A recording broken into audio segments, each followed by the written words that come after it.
ಒಂದು ರಾಷ್ಟ್ರ ಮಟ್ಟದಲ್ಲ, ಒಂದು ನಾಯಕತ್ವವನ್ನು ಪಡೆದಂತಹ ದೇವೇಗೌಡರು ಇದನ್ನು ಇನ್ನೂ ಬಹಳಷ್ಟು ಎತ್ತರಕ್ಕೆ ಹೋಗ್ಬೇಕಾಗಿತ್ತು. ಯಾಕಂದರೆ ಕೇಜ್ರಿವಾಲ್ರಿಗಿಂತಲೂ ಹೆಚ್ಚಿನ ಅನುಭವ, ಕೇಜ್ರಿವಾಲ್ರಿಗಿಂತಲೂ ಹೆಚ್ಚಿನ ಹೆಸರು ಎಲ್ಲ ಇದ್ದಂಥ ವ್ಯಕ್ತಿ. ಮತ್ತು ಇವರು ಹೋರಾಟ ಆರಂಭ ಆದಿದ್ದು ಈ ಕಾಂಗ್ರೆಸ್ಸಿನ ವಿರೋಧವಾಗಿಲ್ಲ. ಅದರಲ್ಲೂ ಇಂದಿರಾ ಕಾಂಗ್ರೆಸ್ಸಿನ ವಿರೋಧವಾಗಿ ಹೋರಾಟ ಮಾಡ್ತಾ, ಕುಟುಂಬವಾದವನ್ನು ಆರಂಭದಲ್ಲಿ ವಿರೋಧ ಮಾಡ್ತಾಯಿದ್ರು, ಪರಿವಾರವಾದವನ್ನು ಆರಂಭದಲ್ಲಿ ವಿರೋಧ ಮಾಡ್ತಾಯಿದ್ರು. ಅವ್ರ ಹೋರಾಟ, ಅವರ ಒಂದು ಏನಪ್ಪ ಅಂತಂದರೆ ಕೆಚ್ಚು, ಇದರಿಂದಾಗಿ ಅವತ್ತು ರಾಮಕೃಷ್ಣ ಹೆಗಡೆ ಅಂತವರು, ಚಂದ್ರಶೇಖರ್ ಅವರು ಅಂತವರು, ಮತ್ತು ಡಿ.ವಿ. ಅಂತವರು, ಅನೇಕ ಒಳ್ಳೆಯ ಲೀಡರ್ಗಳು, ನಮ್ಮ ಮೊರಾರ್ಜಿ ದೇಸಾಯಿ ಅವರಂಥವರು, ಇವರೆಲ್ಲರೂ ಇವ್ರಿಗೆ ಸಮೀಪದವರಾಗಿದ್ದರು ಅನ್ನೋದು ಇಲ್ಲಿ ನಾವು ಗಮನಿಸಬೇಕಾಗ್ಯದ.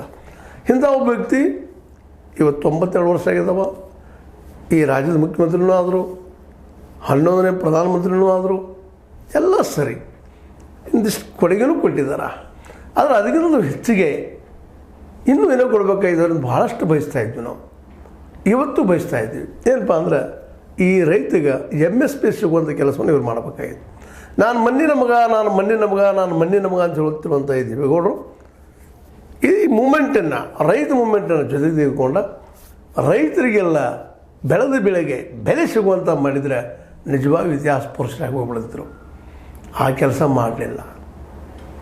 ಮತ್ತು ನಿಜವಾಗಿಯೂ ಕರ್ನಾಟಕದಲ್ಲಿ BJP ಮತ್ತು ಕಾಂಗ್ರೆಸ್ಸಿಗೆ ಪರ್ಯಾಯವಾಗಿ ಒಂದು ಪಕ್ಷವನ್ನು ಬೆಳೆಸುವಂಥ ಎಲ್ಲ ಸಾಧ್ಯತೆಗಳಿದ್ದವು, ಅದನ್ನು ಮಾಡಲಿಲ್ಲ.